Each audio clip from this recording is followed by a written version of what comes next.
Hello everyone, Namaste. This is Shreya Tiwari. I come up with daily current affairs on my YouTube channel. As we say, a friend in need is a friend indeed. So I am here to do some deedful for anyone those who need a short overview or quick revision on daily current affairs. Please do watch and let's start with today's session, that is 24th and 25th of June. So the first question is, International Olympic Day is celebrated every year on 23rd of June. प्रतिवर्ष अंतर्राष्ट्रीय Olympic दिवस 23 जून को मनाया जाता है और इस बार की थीम है टुगेदर फॉर पीसफुल वर्ल्ड। आज के दिन यानी 23 ऑफ जून को ये इसीलिए मनाया जाता है क्योंकि इसी दिन अंतर्राष्ट्रीय ओलंपिक समिति की स्थापना हुई थी और इसका हेडक्वार्टर्स है ल्यूसेन, स्विट्ज़रलैंड में। सो हमने ये पढ़ा कि अंतर्राष्ट्रीय ओलंपिक दिवस प्रतिवर्ष 23 जून को मनाया जाता है। International Olympic day is celebrated every year on 23rd of June. Theme is together for peaceful world and its headquarter is located in Lausanne, Switzerland. Now moving to the next question, सबसे बड़ी मीठे पानी की मछली की खोज कहाँ पर की गई है? World's largest freshwater fish is found in Cambodia. Cambodia में खोजी गई है और इस फिश का नाम है स्टिंगर फिश। ये एकदम फैली हुई मछली रहती है, एकदम ज़िद्दी मछली, एकदम फैली हुई, और दुनिया की सबसे बड़ी मीठे पानी की मछली है। ये पूरे 13 फीट की। Now moving to the next question, South Korea ने नूरी अंतरिक्ष रॉकेट का सफल परीक्षण किया है। South Korea has successfully examined Nuri space rocket. Hopefully we are clear with first two questions. First was, International Olympic Day was celebrated every year on 23rd of June. South Korea successfully imagined Nuri space rocket. And now moving to the third question, IKEA के सबसे बड़े store का उद्घाटन किस राज्य में किया गया है? Which state has inaugurated IKEA's largest store? So the answer is Karnataka. ये कर्नाटका में इन्वेस्टमेंट और जॉब दोनों की सुविधा प्रदान करेगा। Hopefully we are clear. Now moving to the next question, who has been appointed as first women director of federation of international cricket association? So the answer is Lisa Sthalekar. Lisa Sthalekar पहली महिला अध्यक्ष बनी है federation of international cricket association की, जो कि India में born हुई है लेकिन क्रिकेटर और कैप्टन रह चुकी हैं ऑस्ट्रेलिया की। उन्होंने T20 में एक बहुत ज़बरदस्त मैच खेला हुआ था, उनकी बहुत अच्छी हिस्ट्री रह चुकी है, बहुत श्रेष्ठ खिलाड़ी हैं वो, और बस यही है। So now we are clear. So the answer is Lisa Sterick was appointed as the first woman director of Federation of International Cricket Association, who was born in India and was cricketer and captain of Australia. Now moving to the next question, 23 से 26 जून तक कहाँ पर 26वीं सिंधु दर्शन यात्रा का आयोजन किया जाएगा? So the answer is Leh Ladakh. From 23rd to 16th June, where 26th Sindhu Darshan Yatra will be organized. So the answer is Leh Ladakh. Leh Ladakh में 26वीं सिंधु दर्शन यात्रा ऑर्गेनाइज की जाएगी and it will be lead by Jagat Guru Shankaracharya. So hopefully we are moving to the next question, हाल ही में जारी वैश्विक liveability सूचकांक के अनुसार दुनिया का सबसे रहने योग्य शहर कौन सा है? So the answer is Vienna, Austria. According to the Global Livability Index, which is the world's most livable city. So the answer is Vienna, Austria. और इस भारत के दो जगह हैं. It also includes two places of India. First is Delhi and Mumbai. So 112 rank पर है Delhi and 117 rank पर है मुंबई। सो ये भी बहुत इंपॉर्टेंट है हमारे लिए याद करना कि हमारा इंडिया कहाँ पर स्टैंड करता है मोस्ट लिवेबिलिटी इंडेक्स में। प्राउड मोमेंट है हमारे लिए जानना कि हमारा इंडिया ग्लोबल लेवल पर कहाँ पर विथस्टैंड कर रहा है, और बहुत अच्छी बात है, बहुत प्राउड मोमेंट है। So Delhi and Mumbai are preferred as most liveable places in India according to the Global Livability Index. So now moving to the next question.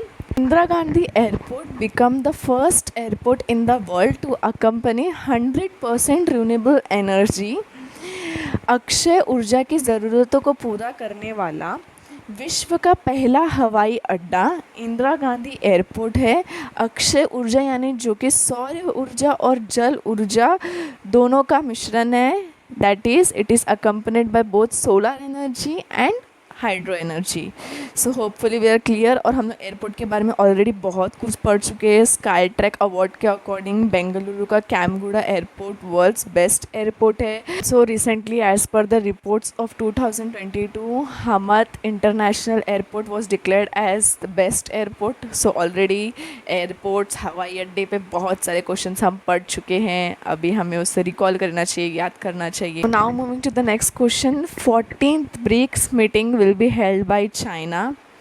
It will lead by Xi Jinping. 13 BRICS meeting India ने की थी, 14 China करेगा। इस बार की theme है foster high quality BRICS partnership. BRICS के meetings, actually सारे meetings मुझे ऐसा लगता है पर्सनली सब बहुत ही इंपॉर्टेंट है, चाहे वो G20 मीट हो, चाहे वो ब्रिक्स मीट हो, चाहे वो इंटरनेशनल अफेयर्स के रिलेटेड मीट हो, सब मीट बहुत इंपॉर्टेंट रहते हैं क्योंकि उसमें सब मीट करते, चाहे वो क्वाड का मीट हो सब। और इनफैक्ट रिसेंट करंट अफेयर्स में ज़्यादातर मीट हुए हैं, चाहे वो रशिया यूक्रेन के वॉर रिलेटेड मीट हो, एक्सटर्नल अफेयर्स एक्सटर्नल मिनिस्टर्स की मीट हो। सो सभी बहुत इंपॉर्टेंट है मुझे ऐसा लगता है। Now moving to the next question. स्कॉलजन राइजिंग became first Indian mountaineer to climb Annapurna peak. स्कॉलजन राइजिंग पहले भारतीय व्यक्ति बनते हैं to climb Annapurna peak. Annapurna peak को क्लाइम करने वाले पहले भारतीय व्यक्ति है स्कॉलजन राइजिंग। So hopefully we are clear, बहुत कुछ आज है पढ़ने के लिए। So now moving to the next question. संयुक्त राष्ट्र सेवा दिवस कब मनाया जाएगा? United nation public service day will be celebrated on 23rd of June। ये बहुत इंपॉर्टेंट है, सभी को याद रहना ही चाहिए, मालूम रहना ही चाहिए। सो इसी के साथ हम बढ़ते हैं दूसरे क्वेश्चन की तरफ। Now moving to the next question. Bal Gopal योजना इज रिलेटेड विथ स्टेट। बाल गोपाल योजना कौन से राज्य से संबंधित है? तो ये राजस्थान राज्य से संबंधित है। It is related with Rajasthan, जो कि मिल्क प्रोवाइड करेंगे हफ्ते में 2 बार। It will provide milk twice a week from class 1 to class 8 students को। We are done with first 2 question. First was United Nation Public Service Day will be celebrated on 23rd of June. Bal Gopal Yojana is related with Rajasthan, which will provide milk twice in a week to students from class 1 to class 8. Next question is राष्ट्रीय जांच agency का महानिदेशक किसे बनाया गया है? Who has been appointed as the director of National Investigation Agency? So the answer is Dinkar Gupta. ये agency ना यूजुअली टेरर को रोकने के लिए, टू स्टॉप टेरर एक्टिविटीज़ पर फोकस करती है। To stop terror is the only aim of this agency. ये टेरर रिलेटेड इश्यूज़ को रिजॉल्व करने की कोशिश करती है। So hopefully we are clear. Now moving to the next question. G20 की बैठक भारत के किस राज्य या केंद्र शासित राज्य में की जाएगी? G20 meet will be held in which state और union territory? So the answer is Jammu Kashmir. It will be held in year 2023 और जम्मू कश्मीर में ये बैठक होगी। सो होपफुली मैं अच्छी जा रही हूँ, थोड़ी हिंदी मेरी कच्ची पक्की है, सो प्लीज़ डू एडजस्ट और प्लीज़ डू सजेस्ट कि मैं इसको और किस तरह से बेहतर लेके जा। सो जब हम G20 मीट के बारे में पढ़ ही रहे तो हमें ये भी मालूम रहना चाहिए कि G20 में 19 कंट्रीज़ प्लस यूरोपियन यूनियन है। यूरोपियन यूनियन का हेडक्वार्टर ब्रुसेल्स बेल्जियम में। So hopefully we are clear. Now moving to the next question. Which country is on top position with 27 medals in Asia track cycling championship? कौन सा देश शीर्ष स्थान पर है in Asia track cycling championship, so the answer is Japan. अब हम जब ये जान ही रहे कि कौन सा देश शीर्ष स्थान पर है, तो इंडिया का तो रैंक जानना हमारे लिए बहुत ज़रूरी है ना, क्योंकि हमें मालूम होना चाहिए कि ग्लोबल लेवल पर इंडिया कहाँ पर स्टैंड करता है। सो इंडिया का 5th रैंक है। So hopefully we are done with this question. Now moving to the next question. Jyotirmay Utsav कहाँ पर मनाया जाएगा? Jyotirmay Utsav is celebrated in New Delhi. ये न्यू दिल्ली में मनाया जाएगा और ये एनहांस करेगा उन स्किल्स को जो हम ट्रेन रेलवे स्टेशन पर देखते हैं। यूजुअली हम देखते हैं कि जब हम ट्रैवलिंग कर रहे हों तो हम देखते हैं कि बहुत सारे ऐसे आते हैं और वो लोग स्वीपर वगैरह या कोई भी आते हैं, वो कुछ म्यूज़िकल इंस्ट्रूमेंट्स प्ले करते हैं और यूजुअली लोग उनको वैल्यू नहीं करते हैं। और अगर ये एक नेशनल लेवल पर सेलिब्रेट किया जाएगा न्यू दिल्ली में, तो हम वैल्यू करेंगे। वो जो म्यूज़िकल इंस्ट्रूमेंट्स रहते हैं वो बहुत एक्सपेंसिव रहते हैं जो वो लोग प्ले करते हैं। सो एक अपस्किलिंग के लिए, एक नेशनल रिस्पेक्ट के लिए ये फेस्टिवल न्यू दिल्ली में ऑर्गेनाइज किया जाएगा, जो कि एक बहुत अच्छा इनिशिएटिव है by Kishan Reddy, our cultural minister. So now moving to the next question. According to Kantar brands report, which is the most valuable brand? According to the Kantar brands report, कौन सा ब्रांड सबसे ज़्यादा मूल्यवान है? सबसे ज़्यादा मूल्यवान ब्रांड कौन सा है? तो फर्स्ट है एप्पल, बहुत मूल्यवान है, बहुत महंगा भी है। और सेकंड पर है गूगल और 46th पर है TCS। तो वर्ल्ड में तो फर्स्ट पर है एप्पल। इंडिया में टॉप ब्रांड है TCS, that is Tata consultancy services.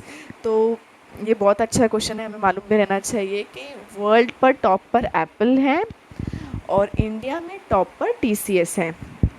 Also, now moving to the next question. Where SRSM was successfully examined in Chandipur, Odisha, that is vertical range short range surface to air missile. इसका सफल परीक्षण ओडिशा चंडीपुर में किया गया था।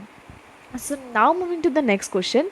वैज्ञानिकों ने कहाँ पर दुनिया का सबसे बड़ा जीवाणु की खोज की गई है? So the answer is Caribbean island. World's largest bacterium was discovered in Caribbean islands. बहुत सारे एनिमल, बहुत सारे बैक्टीरियम, ड्रैगन फ्लाई का डिस्कवरी हो रहा है। तो मुझे लग रहा है कि बहुत इंपॉर्टेंट टॉपिक है हमारे लिए पढ़ने के लिए, और एक्चुअली ये लास्ट टॉपिक था। So we are done. और प्लीज़ डू सजेस्ट, अगर मैं कुछ भी इम्प्रूवमेंट कर पाऊँ प्लीज़ मुझे बताना। और प्लीज़ मेरी वीडियो को लाइक करो, शेयर करो, सब्सक्राइब करो जो ये देख रहे हैं प्लीज़। और मेरा कंटेंट एकदम करेक्ट है, भले मैं थोड़ा फबिल कर रही हूँ या थोड़ी क्लियर ना रहूँ, बट मेरा कंटेंट एकदम भरोसेमंद है। Everyone can watch. फैमिली भी देखिए, सब देखिए, एटलीस्ट मेरे लिए तो सब देख लीजिए और मेरे व्यूज़ बढ़ाइए। As I am very new, please do suggest if you have any idea, any suggestion, ताकि मैं इस सेशन को और बेहतर बना सकूँ, तो प्लीज़ मुझे सजेस्ट करना। And thank you so much, thanks for watching. और मैं आती रहूँगी डेली करंट अफेयर्स का। और अगर मैं नहीं भी आ पाई तो मैं कुछ ना कुछ हाइलाइट्स के साथ, जैसे मैं कल आई थी USA के वाइट हाउस से, बिडेन वाइट हाउस से रिलेटेड कुछ हाइलाइट्स के साथ, तो वो भी आप प्लीज़ जाके देखिए। मैं कुछ ना कुछ हाइलाइट्स के साथ रोज़ आने की कोशिश करूँगी। अभी बज रहे हैं 1 और फिर भी मैंने ये सेशन लिया है क्योंकि मैं बहुत ट्राई कर रही हूँ कि मैं रेगुलर रहूँ एज एन एस्पिरेंट। एक दूसरे स्टूडेंट को, एक स्टूडेंट जितना भी इंफॉर्मेशन दे सकता था एक वन लाइनर के साथ, अपने ही सेल्फ मेड नोट्स के साथ, उतना मैंने देने की कोशिश की है। थैंक्स फॉर वॉचिंग एंड धन्यवाद और नमस्ते वंस अगेन, और thank you so much, thanks for watching,